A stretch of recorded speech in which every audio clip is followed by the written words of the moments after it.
So with crypto and Bitcoin and all hitting new all-time highs, it's logical that there's just a lot more interest in it. And again, people wanting to ask, is this the thing of the future that I ought to be in now? Is crypto, is Bitcoin the new gold? And so first I just want to go on a tangent in trying to answer that.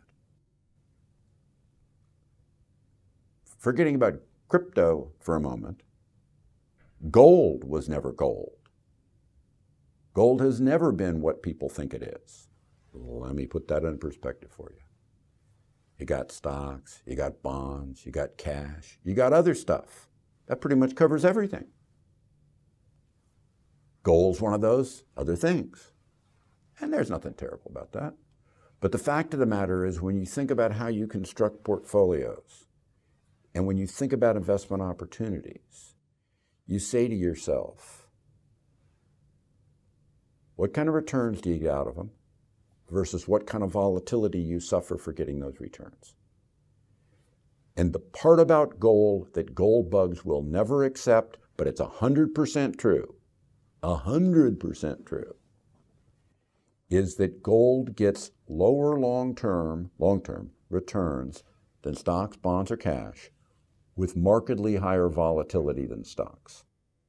If you don't like the volatility of stocks, the volatility of gold will clobber you. And crypto falls into that same category. I'm going to come back to that. But before I do, let me stick with gold for a second. Gold gets all of its net return out of about 15% of its calendar life. The other 85% of the time, it's a wasting asset. Gold bugs never believe that because they're never thinking about that.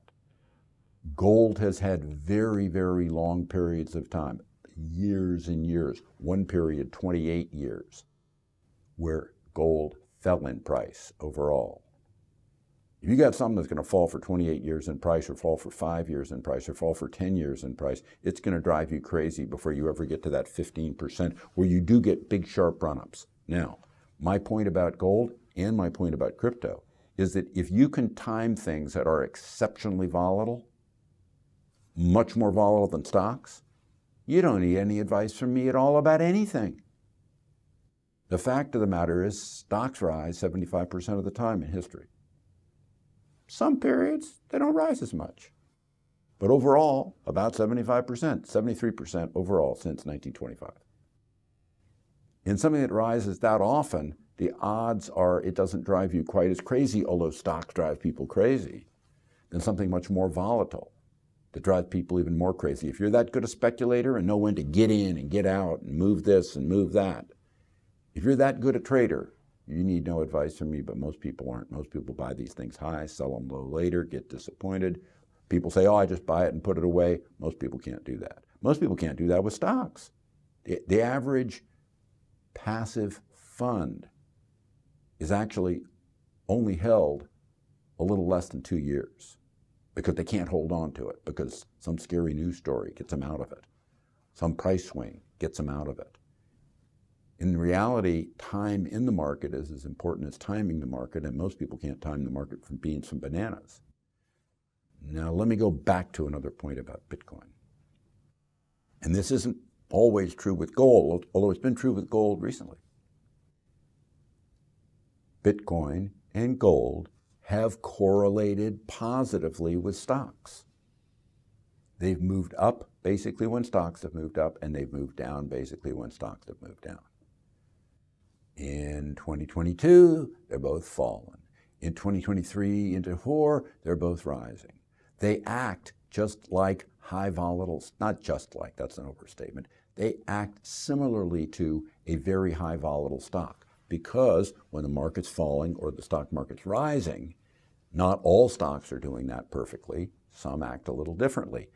Bitcoin and gold both act a lot like a high volatile stock. Is there anything wrong with that inherently?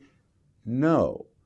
But the point is, overemphasizing what they are which is something that doesn't actually do anything, is highly speculative, is highly volatile, and may go through the roof or the floor,